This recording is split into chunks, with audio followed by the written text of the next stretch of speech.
Hello, everyone. Welcome. Thank you so much for tuning in. Happy Earth Day, happy Earth Week, happy Earth Day every day. We're so excited to have this discussion today with two incredible people in the space of blockchain technology. So this topic, this panel is going to be about why blockchain and how blockchain is accelerating and funding climate solutions at scale. Thank you to Celo Foundation and Earth Day organization for bringing us together and driving awareness for this year's theme on Invest in Our Planet. So climate, blockchain, maybe they're frenemies, maybe they're best friends. We're going to deep dive into this, why they are compatible, and why there's so many preconceived notions and stigmas. We're going to just get all into it. So really fast, my name is Sophia. My day job is that I am a climate journalist. I focus a lot on climate sustainability. My background was that I was an editor at American Vogue, at Vogue magazine. And ever since leaving, I've been focusing on climate sustainability. I'm a United Nations Human Rights Ambassador. I have a podcast with Meta called Climate Talks. And yeah, I'm going to hand it over to our two incredible panelists. We'll first have Renee introduce himself, and then we'll just dive in. Renee. Fantastic. Yeah, it's great to be here. My name is Renee Reinsberg. I'm the president at the Celo Foundation and one of the co-founders of the Celo protocol. And have before that worked in tech, worked in finance, done a lot of different things. And I think one common thread through my career has been helping the small guy and maybe trying to shift some of the imbalances. And I think in this sort of current chapter, that's a lot about thinking about the planet and how to bring better balance to what we do with our planet and how we go about our life. Amazing. And we have Anna. Hi, everyone. My name is Anna. I am Swedish. I'm an economist. And I have worked in climate change, I think, my whole career. I've been very lucky, serendipitously, this has happened. Not by design from the beginning, I don't think.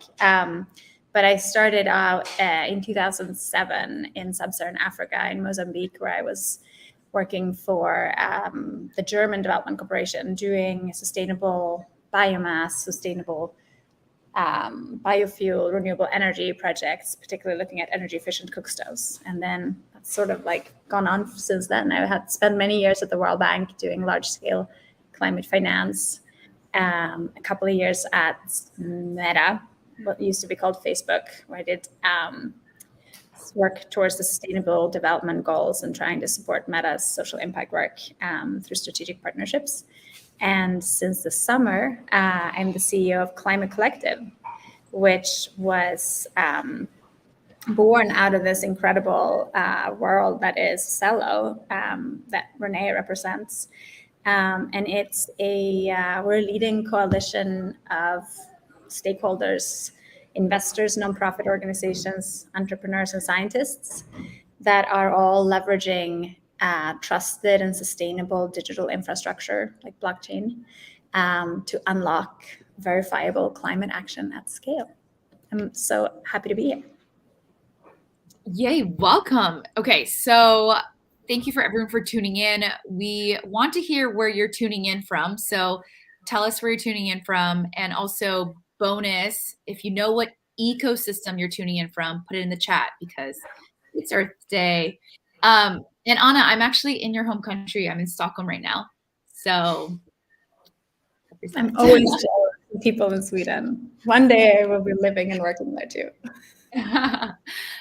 So I want to first, I think Anna, you went into this a little bit. I think it's really interesting to first understand your individual climate story and why you're doing this work. And then we'll go into all of the Web3 blockchain stuff. So Anna, was there anything else that was part of your climate story that you wanted to share that really got you so passionate about this work, where you're like, this is the only industry I want to be in?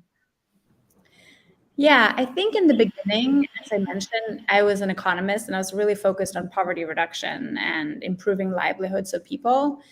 As I moved to sub-Saharan Africa and started kind of unpacking all the incredible nature and people and innovation that exists in Mozambique, Tanzania, Kenya, South Africa, Zambia, all of those countries, it struck me that I could really work on poverty reduction and livelihoods and empowerment as much as I wanted, but unless I also baked in climate resilience and supporting adaptation of the communities that were closest to the impacts of climate change, it wouldn't really matter.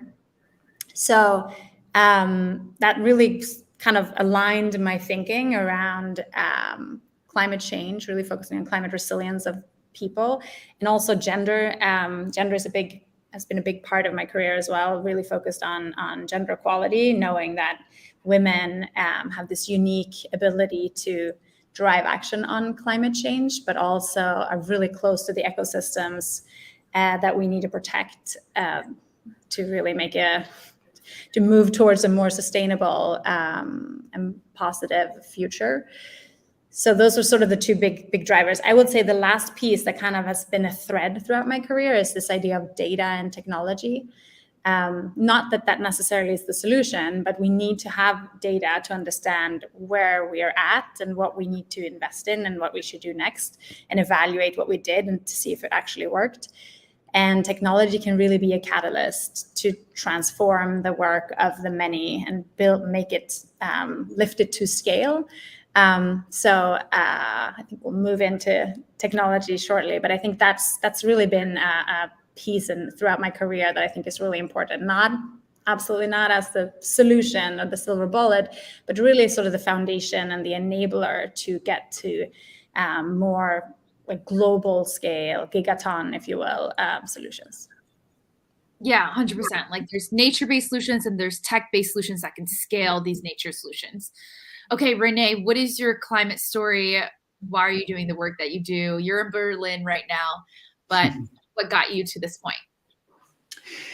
Yeah, for me, it's a little different. I think it started with sort of a recognition that climate and economic opportunity are linked. And, you know, for us, when we started Celo, it came out of that realization that, you know, and blockchain is often referred to as the Internet of Value, but as a technology that this really at the core, to kind of break it down, it was money was suddenly software. And if we're collectively, not just with Celo, but with other protocols and people building interesting components of this new digital economy, we have a chance to reinvent the financial system, then hey, let's do it in a way that actually is not just more respectful of our planet than the current financial system, but maybe even can go beyond that and actually bring benefits, you know, kind of create,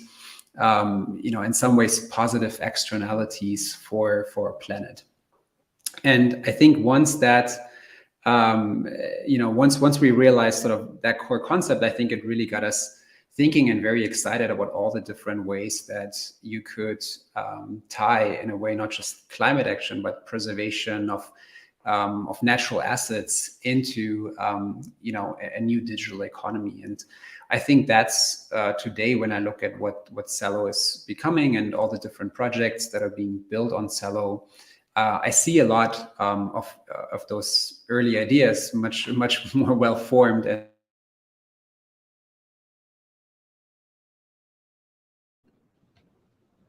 Oh, okay. We'll wait for Renee to come back. Oh. Sorry, my internet dropped. I'm not sure. I'm in Berlin, but I'm experiencing some shaky internet. So hopefully it will stay with us throughout this. Okay, amazing. Thanks for everyone who said where they're tuning in from. We have Atlanta and Seattle and DC. And I asked about everyone's ecosystems because I forgot to mention that I'm also a creator and builder on Celo. And we're launching a project called STEWARD, where it's digital art that protects our 8 natural major ecosystems. And if you don't know the 8 major ecosystems, they're the tundra, the taiga, the ocean, chaparral, desert, temperate forest, tropical rainforest. One of them probably is bound to sound familiar. Why should we even care about the climate crisis? I know that is so broad and so general, but if we're going to dig in about how blockchain is scaling climate, it's like, why do we even care about the climate crisis? Anna, let's start with you. I mean, on the simplest level, I learned not so long ago about this woman, Anise Toole, I probably don't pronounce her name right. 200 years ago, she talked about how heat trapped from the sun in sort of a closed-in environment will make everything warmer and warmer. She was probably the first person to actually articulate the global warming. Unfortunately, didn't get the credit for it, even though she was ahead of the male scientist that most of the time gets the credit. I'll drop the link in the chat shortly so everyone can read about her. But I think that's kind of the basic point. The Earth is changing. The climate is changing. In many places, it's getting warmer and warmer. In other places, it's getting drier or wetter or colder. And all of these effects, all of these changes come from our behavior. They're driven from our behavior, particularly our use of fossil fuels and how that's increasing the amount of carbon emissions in the atmosphere. And honestly, it's not hitting people in a fair way. There are a lot of people who are not as impacted. They're often wealthy and able to withstand shocks. The people who are often less wealthy, more vulnerable, are the ones who are being hardest hit. But the reality is that we're all impacted. Still a little bit of different effects, but eventually we will all be dramatically impacted. The life we used to know, maybe when I grew up or when my parents grew up, just won't be there anymore. So that's the basic foundational point. Like, our world is changing and we need to pay attention to that, and we need to try to slow down the most dramatic negative impacts of this as much as we can, but also support communities and people so that they can adapt and build resilience to allow them to live a happy and prosperous life wherever they were born and wherever their cultures reside.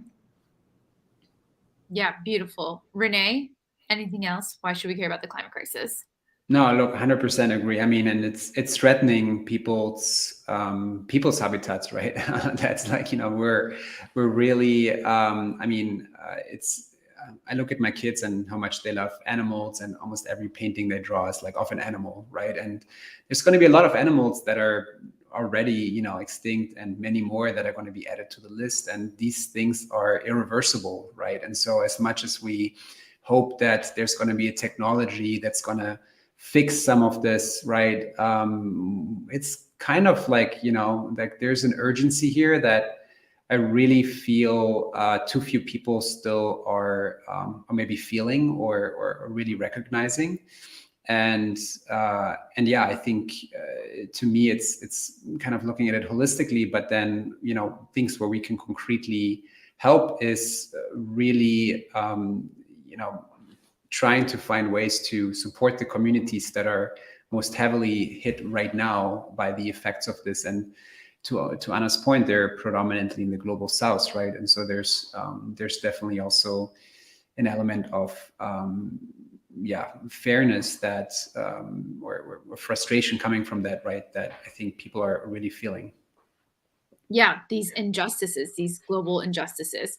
And to me, I feel like even if we just stay at this brink where, we're already in our 6th mass extinction currently, when you're talking about the animals loss and biodiversity loss and humanity loss too, indigenous loss, climate frontlines loss. But even if, let's say, we just stay viable in this like very thin threshold and we're just like hanging on, we still need to combat the climate crisis because it is the systems that just are no longer serving us. And I think that, we're talking about systems that yes, the fossil fuel industry, but these are also systems that create wars. They're systems that create generational trauma. Like they impact us emotionally and physically and mentally as well. And I think during the pandemic, everyone was like, oh, humans are the virus. Look at nature healing. And it's like, no, humans are not the virus. Indigenous communities have lived in harmony, equilibrium with nature for hundreds of thousands of years before the Industrial Revolution. It's the systems that are the viruses, like capitalism, colonialism, you know, centralization of systems. And I think that's what we're going to get into today, because it's a little bit like so broad and not to understand. And we're going to like dig deep into what those systems are. So let's talk about whose responsibility it is to accelerate and fund the climate. Anna, any thoughts there? Look, I think everyone has a responsibility to get involved. I think of people, a fellow Swede, Greta Thunberg. She had no resources, no network, no influential solutions or money, but she took the time and was convinced about the importance and started taking action day by day, little by little, and she created a global movement. Obviously, we are not all equipped to create a global movement, but I think everyone has a role to play. So while I've worked a lot on intergovernmental or governmental level through the World Bank, the UN, climate change processes and negotiations, that can be extremely frustrating and slow. I've also worked on a corporate side through Facebook or Meta, trying to look at how corporates can leverage their commitments and their resources, their technology. I think everyone has a really important role to play, but I don't want us to just wait for governments or corporates to solve it. I really think individual people can take action. As an economist, I think a lot about your purchasing power. Put your money with organizations or products or movements that you believe in. I also think that goes the same for your time. Like invest your time in something that's productive, learn interesting things that can help support the climate movement, and then go out and act on them. Yeah, amazing. We were talking about these systems that have created the climate crisis, and they're very centralized systems. So Renee, can you explain to us in very layman's terms, what is Web3? We hear a lot about decentralization. So what is Web3? Let's start there. Yeah, my favorite definition is Web3 as a tool set for mass coordination, and really as a way to tackle some of the big problems out there. And I think climate definitely fits into that category. And along sort of the earlier question, right? I think it's clear that organizations and corporations alone are not able to really solve it. And so I do agree with Anna that really this requires more collective action of everyone, and that can go beyond what many of us are doing today. And I think this is where Web3, I think to many people, they think about blockchain and maybe they think of tokens or Bitcoin, but really, I think a better way to think about it, or a broader way, is as ultimately a computer that is sort of decentralized, that is kind of a compute platform that runs on many different computers, and by doing so creates a certain resilience and also integrity that is often, that central systems often lack, because you're not really sure, can you really trust this one computer, right? Or this one organization in charge. And I will preface this by saying, we're in the early days of this new technology, right? So a lot of what's being built, may not have kind of fulfilled the full potential of achieving that decentralization, but it's certainly encouraging to see what's happened over the last few years in terms of that taking place. And you're now seeing examples where there are communities organizing using Web3 technologies of thousands, sometimes tens of thousands of people around common causes, and doing so pretty efficiently, are able to manage sort of shared treasuries and direct funds toward causes. And that's, I think that's one of the most powerful early outcomes from this technology. And similar to the early internet, right? I think it's hard sometimes to imagine what this technology can unleash in the longer term. Andreessen Horowitz, who's also been an early supporter of Celo, just put out the State of Crypto report, and one of my favorite charts and slides in there was one that kind of overlaid the internet adoption with sort of the current, kind of crypto adoption, looking at people that have active wallets, and as a proxy for people using Web3 and crypto. And it's interesting. I forget exactly the year where we are today, but I think it was sort of late 90s, right? And so it's not think back to those days. I mean, it's hard to kind of remember what the internet looked like back then, but it's very different from what it looked like 10 years later, and then again 10 years later. So I think this is where I'm actually pretty hopeful, because I think even at this very early time, we're already seeing pretty promising traction around impact goals broadly, but on the climate front more specifically. And to me, that makes me hopeful that over the next 5-10 years, we can meaningfully contribute to tackle the climate crisis. Yeah, I think what you mentioned, how Web3 is kind of very hard to kind of idealize and vision in 10, 15 years. And you're like, when people are like, okay, a decentralized system, like that seems like very hard to grasp. But actually, we live with decentralized systems all the time. The most decentralized system is actually nature. If you look at the mycelium network, which is how they communicate, how trees communicate, the mycelium network. If you look at our microbiome, our bacterial network inside our own bodies right now, they are all decentralized. There's no hierarchy, and they're all like, instead of a bunch of computers spread out working on the same goal or working on the same problem, it's a bunch of bacteria, it's a bunch of mycelium working towards the same goal. So I feel like when we compare things to nature, because nature is like our greatest teacher, we're like, oh, that's not weird at all. Like, why actually weren't we doing this all along? So let's get into what a blockchain is and how blockchains are not created equal. Renee, I'm going to let you take that one again. What is a blockchain? Look, there are a couple different designs, but at the core, really, it is about creating, or blockchains are called blockchains because they're basically chains of blocks. Blocks contain data, transactions, and thereby,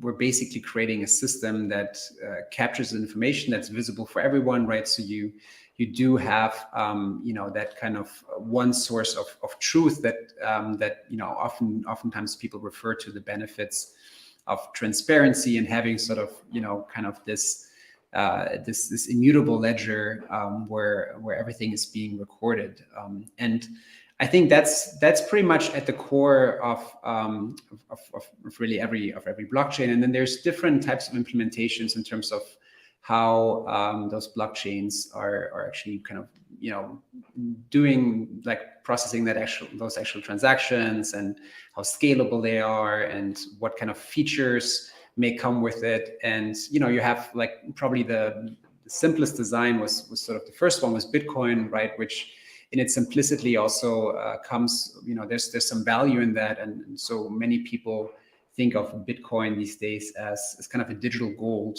right?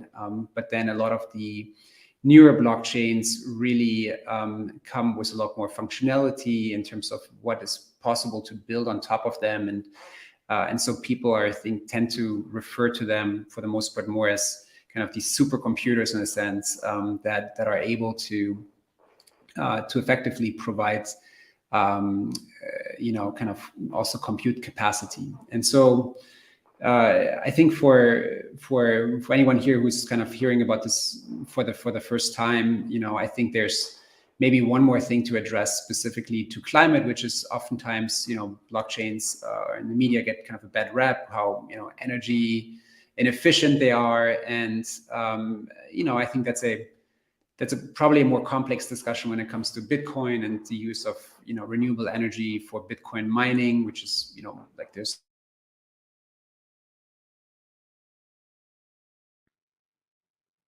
I feel like it's his equivalent of a mic drop. He just freezes. It just got so interesting. Yeah, I was like, what what? else about renewable energy mining?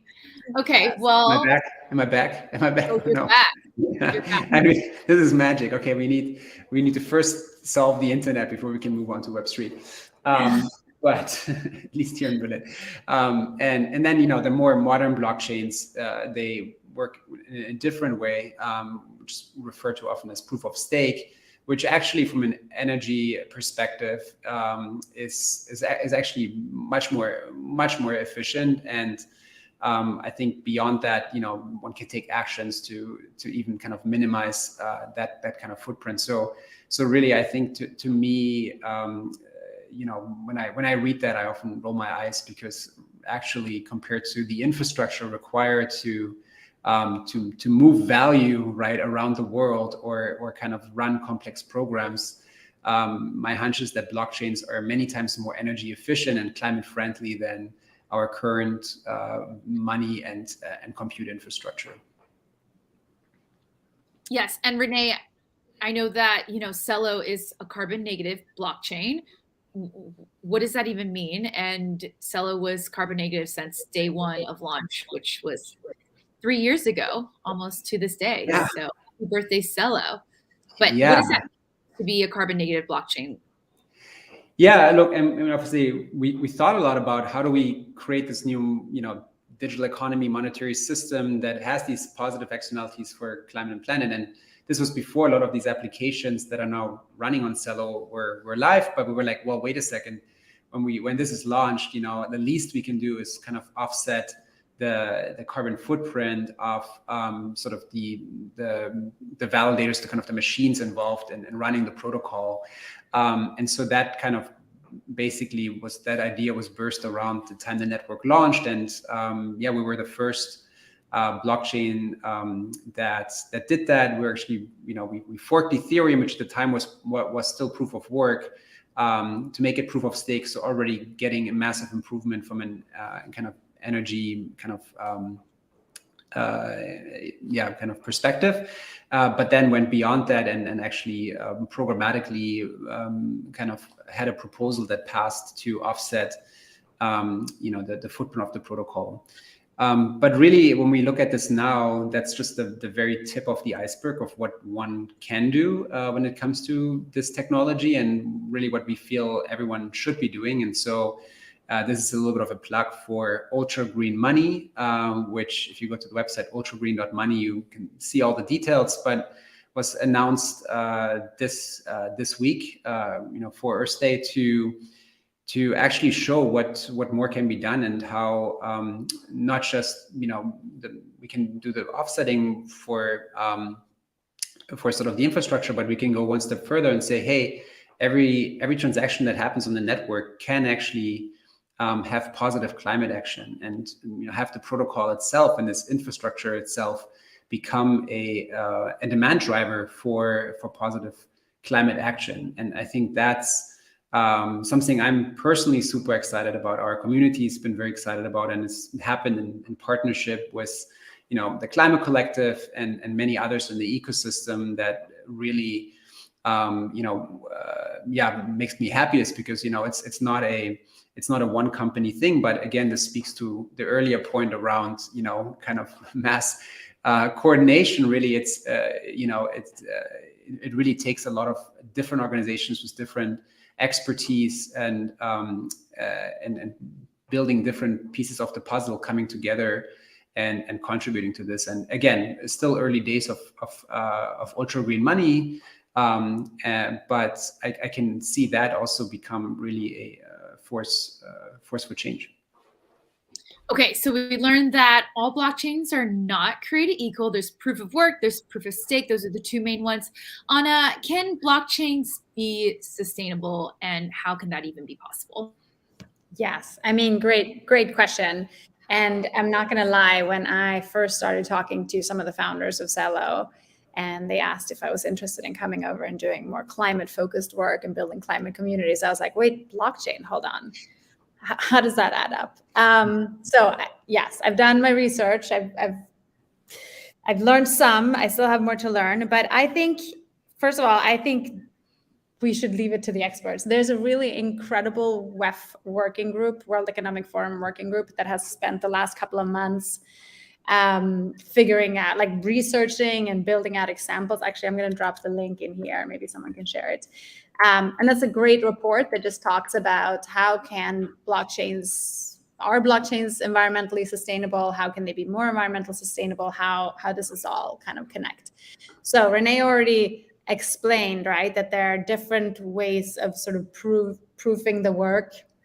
And that really makes a big difference in terms of the energy footprint of the blockchain. Ethereum and Bitcoin were originally very, very energy intensive. And the Ethereum climate community actually decided to come together and try to change that, essentially change the code, change the way that system was ran. It's quite the engineering feat, I would say, and it's called the merge. So you can Google online and Google Ethereum the merge, and you can learn more about how they did that.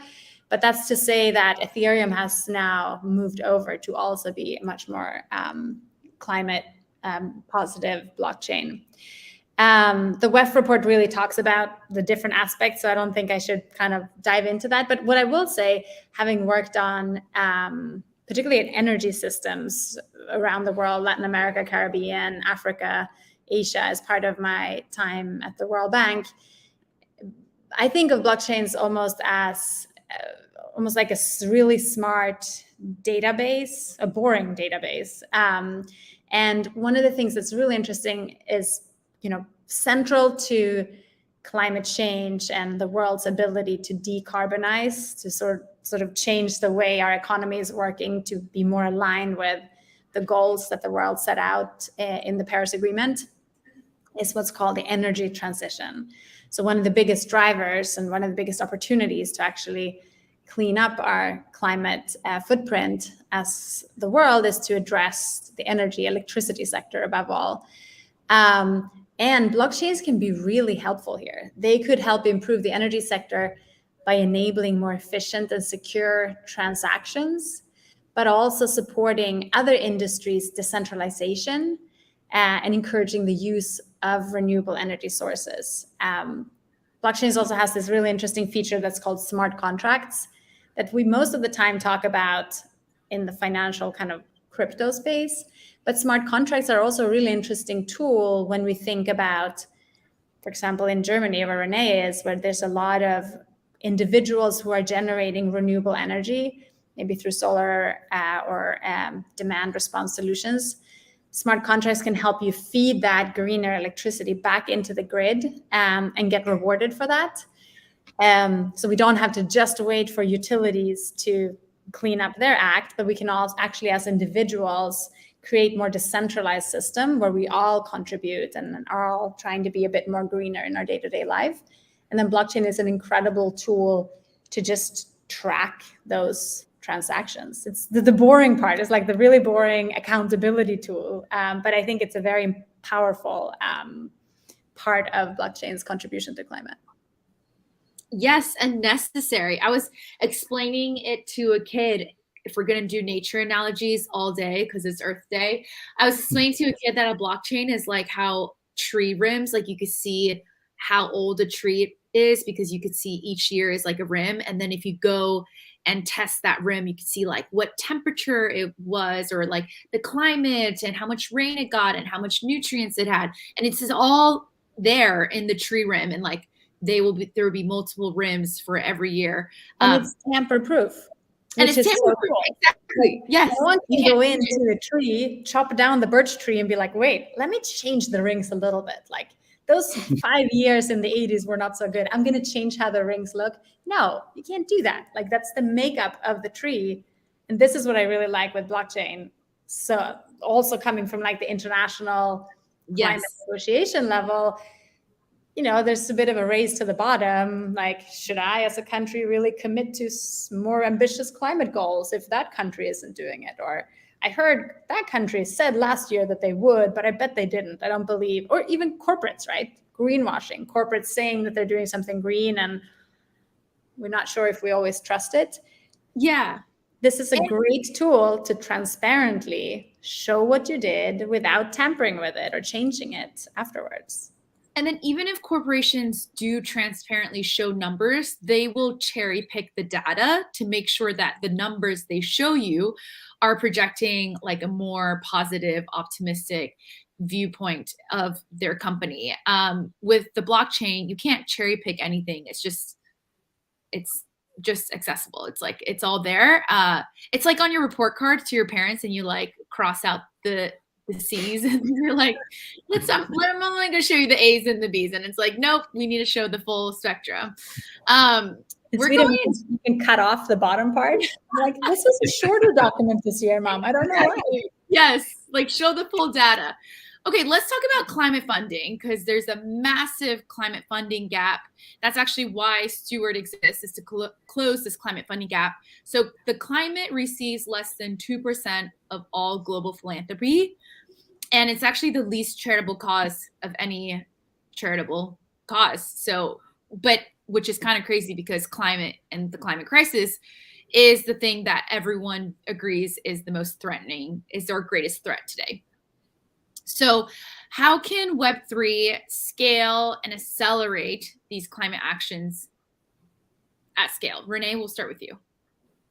Yeah, and Sophia, you should definitely talk more about what you're working on. And I think the way you also bring kind of a new audience, right, to this challenge, right, that may otherwise not get involved. And so I think there's kind of like, how do we improve upon the traditional system of climate funding? And then maybe more importantly and more interestingly, how do we just change the game dramatically and dramatically increase climate action? And that doesn't always have to be funding in dollars, but it could also be funding in action, right? People taking actions that otherwise they wouldn't have taken. And I think the business models or the funding models that I've seen tend to be quite surprising and stuff that, you know, you don't really expect going into this with sort of a traditional mindset of, okay, there's going to be some money that's going to be pointed at this problem, right? And so, for example, we've seen, a group come together in Curacao, an island state, right, that developed or is developing a local currency that is backed by the island's nature assets, ranging from food forests to coral reefs, and the kind of adoption, to just simplify it dramatically, the adoption of this currency on this island, right, is going to basically increased adoption is going to lead to increased preservation of those assets, and that to me is something really powerful, which is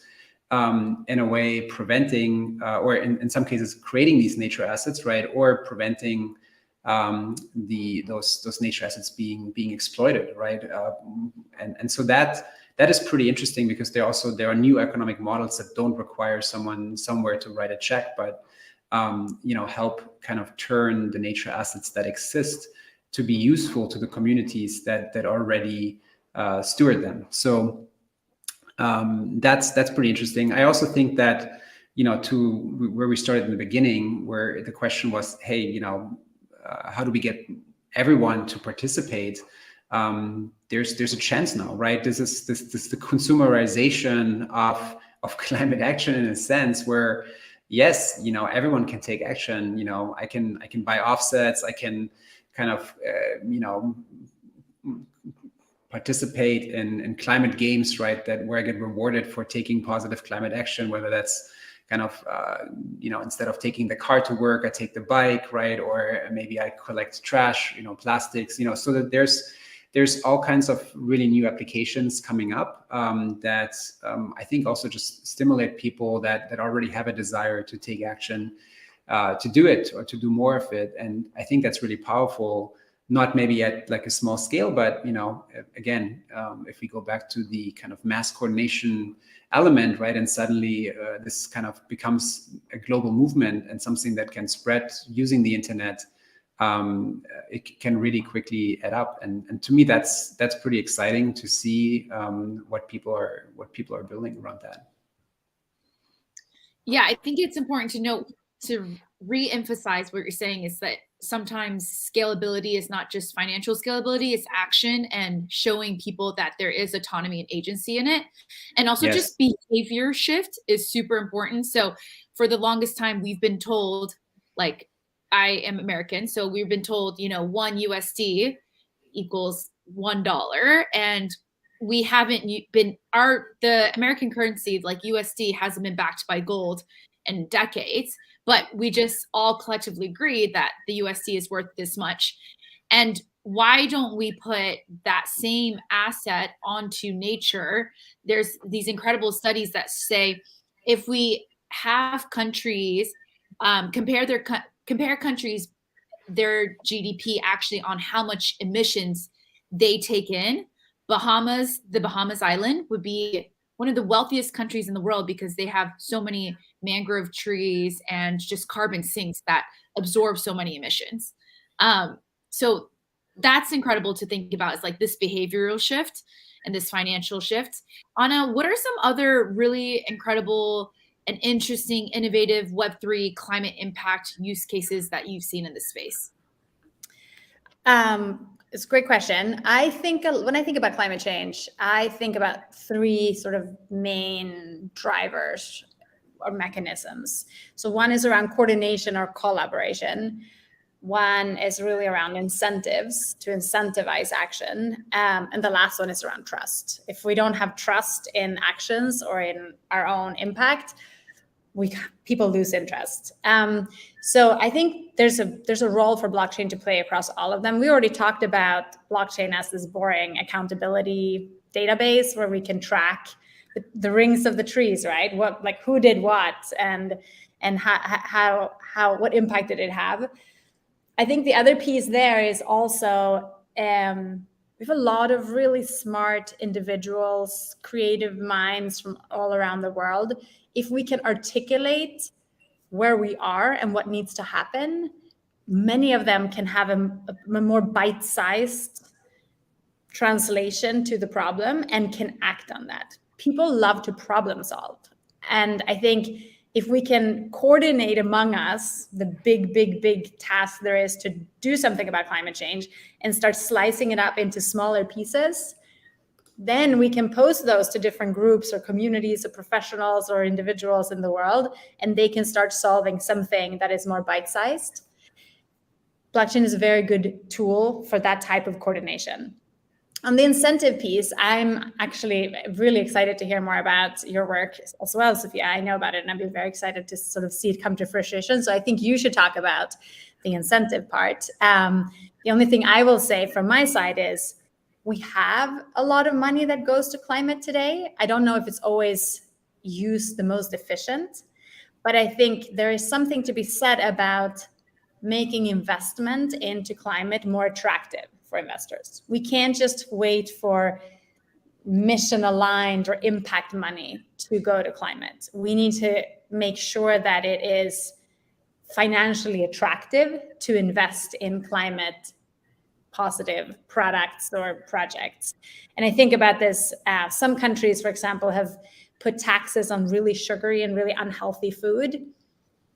I'm not against the idea of making organic, climate positive food cheaper as opposed to more climate negative food.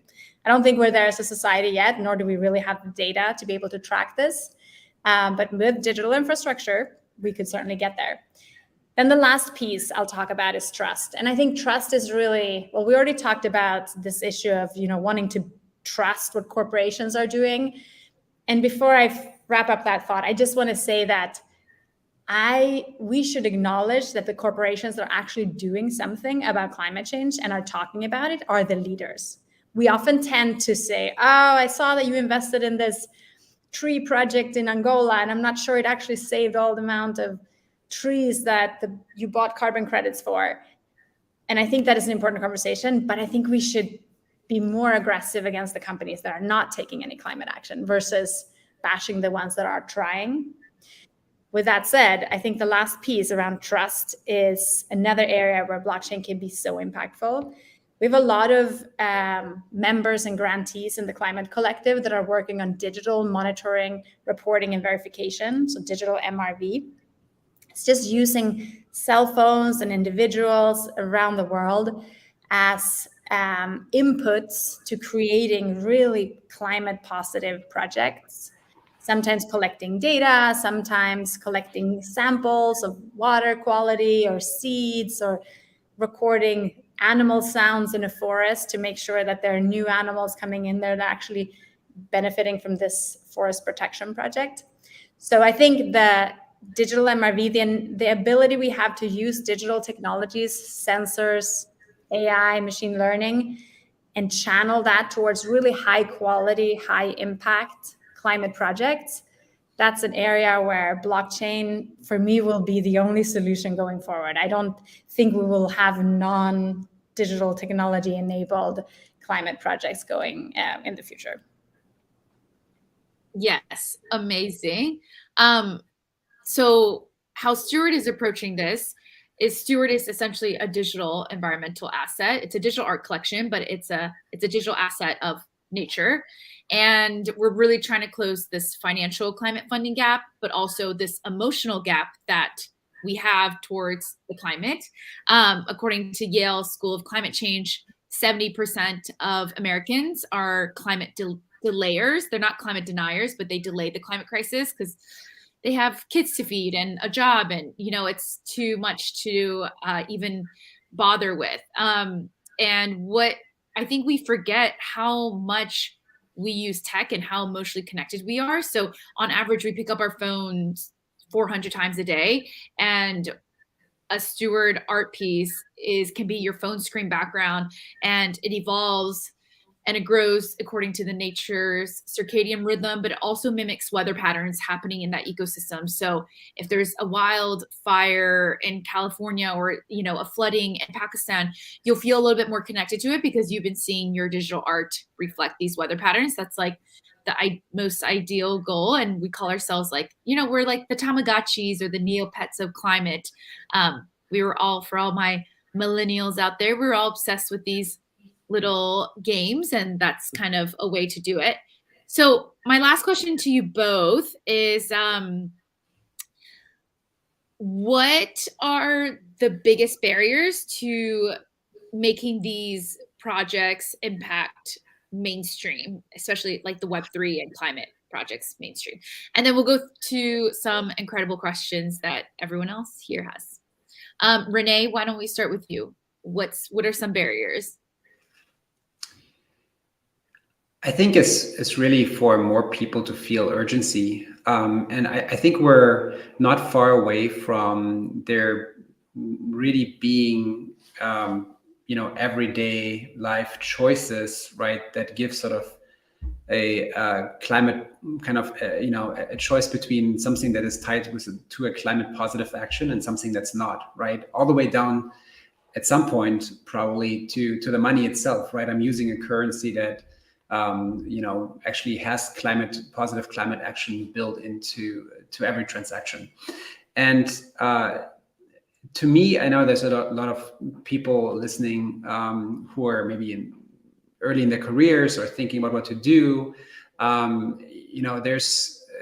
This is probably the most, urgent, pressing problem of our generation that you can work on today, right? And so I think I would love to see more people just get involved in projects tackling all different aspects of this. And I think Web3 has become a big enabler to not just have that be a very limited way of engaging or requiring years of training and in a certain, kind of discipline, but really today, almost every application that's being built, every product, anything out there will have a tie into climate. And I think having people think about what that looks like and challenge the status quo, I think that is not happening maybe as much as it could. And I think that will bring even faster change.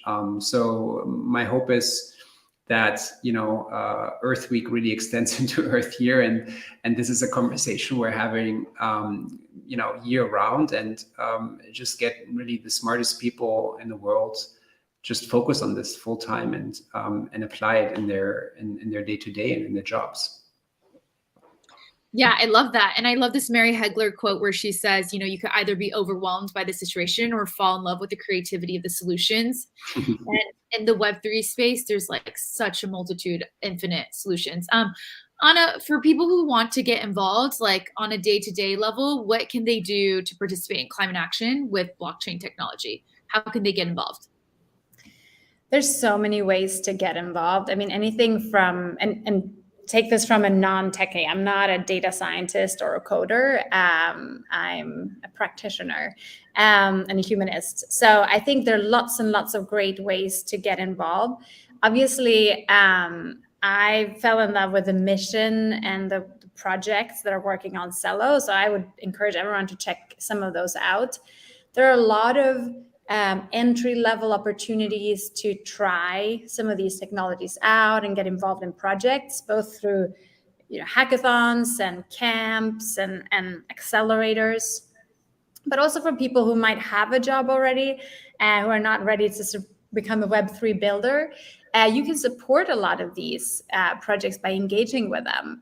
And for example, there are lots of members in the Climate Collective that are offering what I would argue is sort of more high quality, more climate impact focused carbon credits. So if you're a corporate and you're buying carbon credits or carbon removals or carbon offsets as part of your corporate sustainability commitment or your net zero goal, I would definitely check out some of these more innovative marketplaces that are leveraging this wonderful transparent, tamper-proof technology called blockchain to really allow you to see, like, dynamically interact with the climate impact that you're having.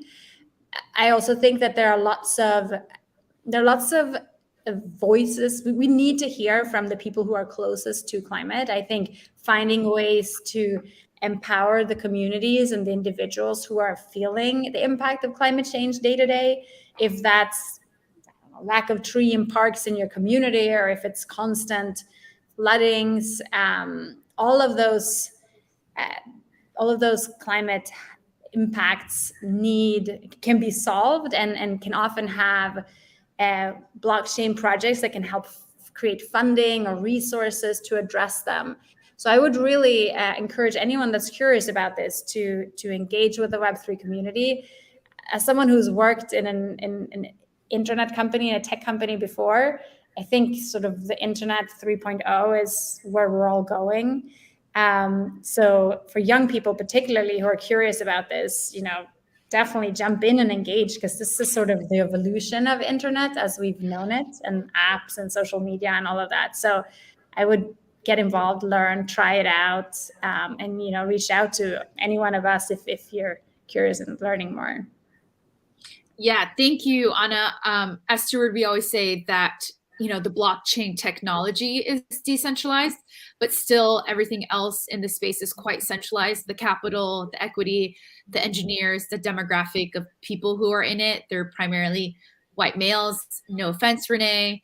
But it's like, if you're curious, interested, passionate about it, we actually need as much representation and diversity building it as we go. And the engineers. Yes, Anna.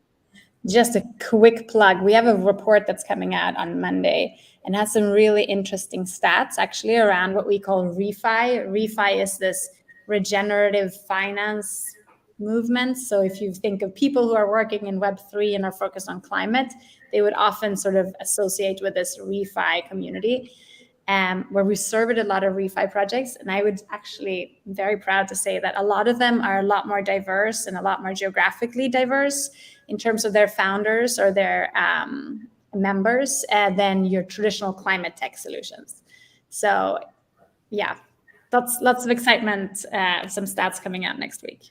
Woohoo. It seems like when building for an inclusive future that's very climate, and so the people who are building it are inclusive in themselves because they understand what it's like to be left out of a just transition and energy transition. So we have some incredible questions, and I love all these comments. Like Michael's like, Earth Day every day. I love what Nestor said. Proof of care, POC methodologies. I'm gonna steal that. Like proof of care is like where I want to be operating from. But we're going to take some questions now. So one of the questions is from Catherine. She asked, do you think blockchain technology can help reduce carbon emissions and promote sustainable practices? If so, how? Renee, why don't we start with you? Absolutely. Yeah, I mean, I think this, multifaceted, but I think it will, going back to what we talked earlier about the transparency, right? It will kind of move the bar up in terms of how organizations, right, are reporting about what they're doing. And I think that accountability will lead to actually more meaningful investments that are traceable, right? And that in turn lead to more supply for those projects to become available and quality kind of to rise to the top, right? Because ultimately, when that's all more transparent, people will want to look as good as they can, right? Because they want to be, like back to that report card, they're going to be, measured in all the categories. And so that's really encouraging. I would also call out here that, carbon offsets are really just the tip of the iceberg, right? We touched on some of the other elements, biodiversity,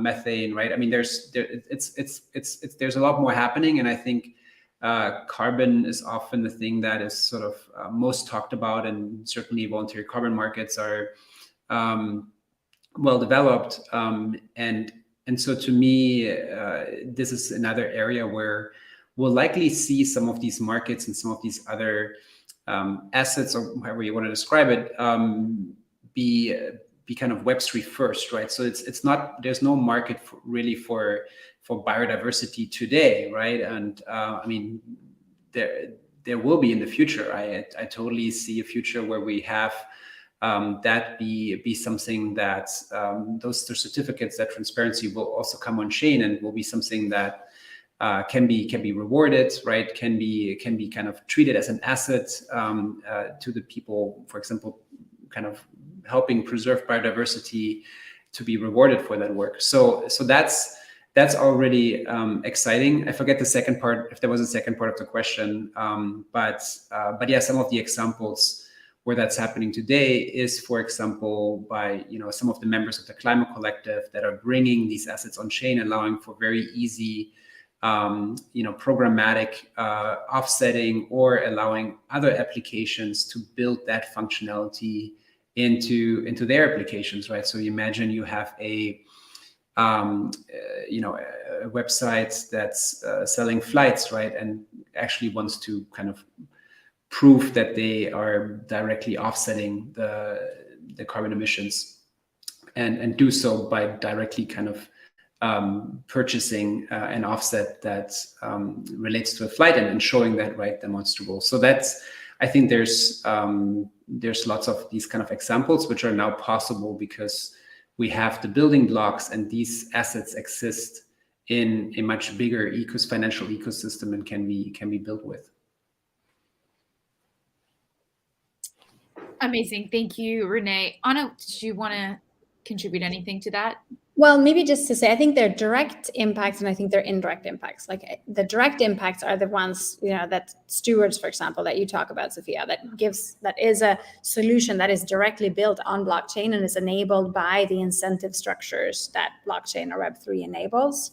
I think the indirect impacts are more, corporate net zero commitments or government's plans for decarbonization should be tracked on blockchain, should be made more efficient by using digital technologies for those investments to actually have the impact and for you to track the impact and report it transparently. That's more of an indirect impact, right?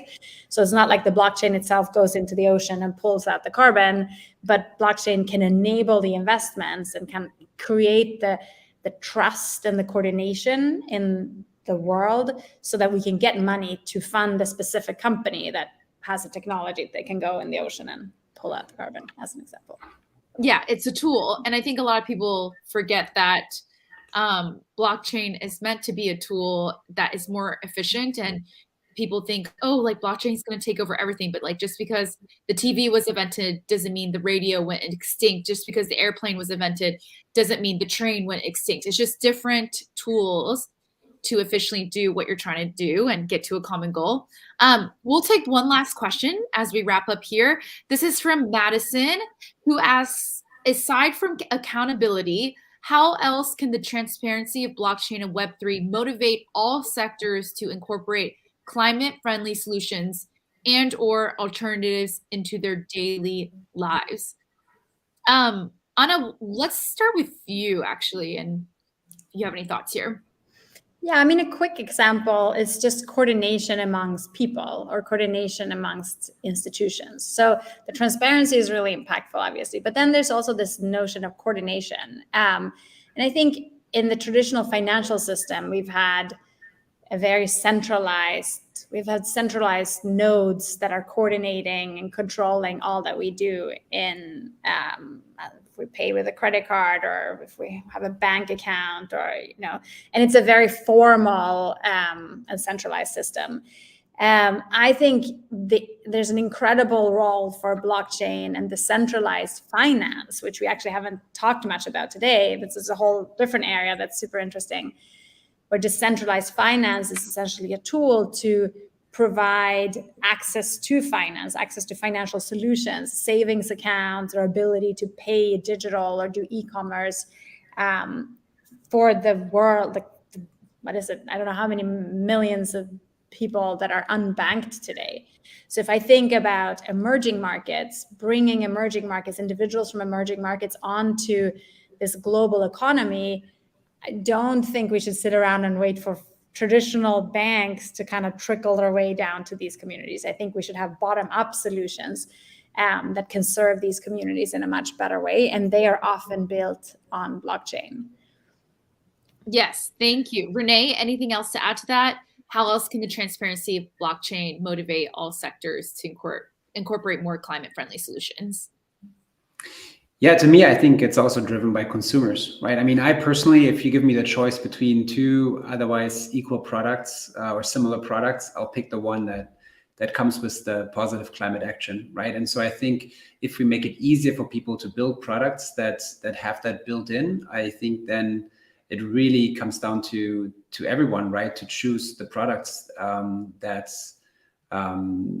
that do that. And I think that will kind of create sort of also a different way of thinking and be less about like, oh, are we ticking the boxes on some like, to-do list that, some government has said we need to do versus like, no. The people that are buying our products, they're asking for this. And if we don't do this, people are not going to buy our products, right? And that's ultimately in the society we live in, that's really driving a lot of the decisions, right? And so I think if we want some of this change to happen quicker, right, we as consumers have to vote with where we spend and go to companies that go beyond sort of the minimum, right, and are thinking about the products that they're giving us. Yeah, vote with your dollar, your euro, wherever you are. That's right. Your peso. I love that. I love what Susan said about she can't wait for more blockchain solutions to address the biodiversity crisis.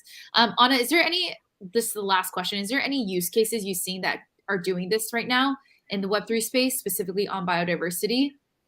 There are actually a lot of groups that are looking at biodiversity, but not even that.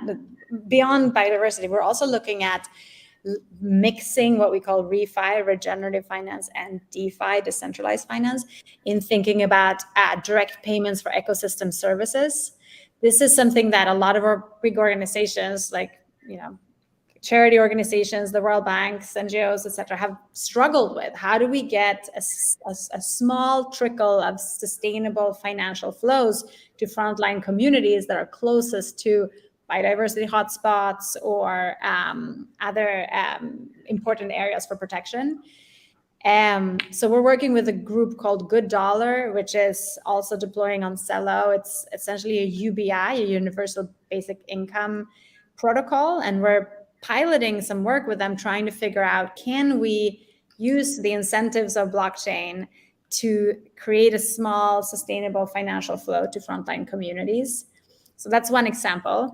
There's another group that are trying to build digital infrastructure to leverage, to achieve debt forgiveness instead of to replace sovereign debt, and instead encourage investments in nature.